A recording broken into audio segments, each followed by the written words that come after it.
The Kusunda tribe originally started out with the belief in Hinduism, and as generations renewed, some became Christians. They were ones to believe in nature. They connected to nature. For example, they worshipped the sun.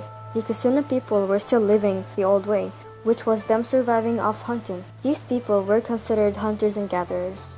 Unfortunately, the Kusunda tribe is so severely endangered that their habits, culture, and traditions are unknown to the rest of the world. But what is known is that they used to live in forests and caves, but now they live in villages. They do not have a word for the color green because it is a default color for them. The Kusunda people find learning the language a waste of time because it keeps them from doing their job and feeding their families. And they are mainly farmers because they don't have a lot of money and provide for themselves.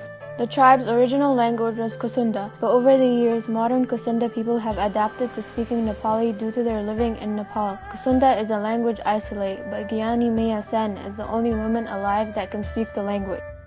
They are extremely endangered, technically almost extinct. 3 years ago, the Ministry of Culture spokesman said, "We do not have any specific program to preserve this language." But roughly a year ago, the Australian National University and their Tribhuvan University have started to tirelessly work to save the language.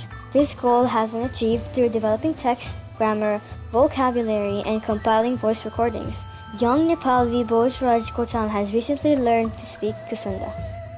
Deforestation has led the tribe to move out of the forest. The Kusundas used to face a lot of discrimination from the citizens of Nepal and were ignored by the country. UNESCO proposes making sure that the Ministry of Culture in Nepal will keep making efforts to study the language and keep it alive, teaching the language in schools, educating the people in Nepal on the culture of the Kusunda tribe, gathering all the remaining artifacts into an exhibit, and UNESCO wants to provide all Kusundas with free education of their language and support for their families to make up lost time taken by the learning classes.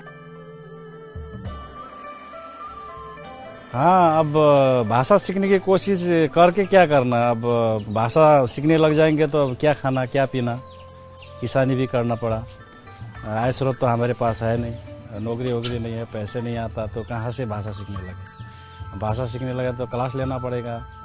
अब class लेने से अब यहाँ खाना पीना कौन खिलाएगा बच्चों लोगों को, आपनों को। इसी वजह से नहीं सीखे आप। Without a language, it is not easy to give identity to any ethnic group.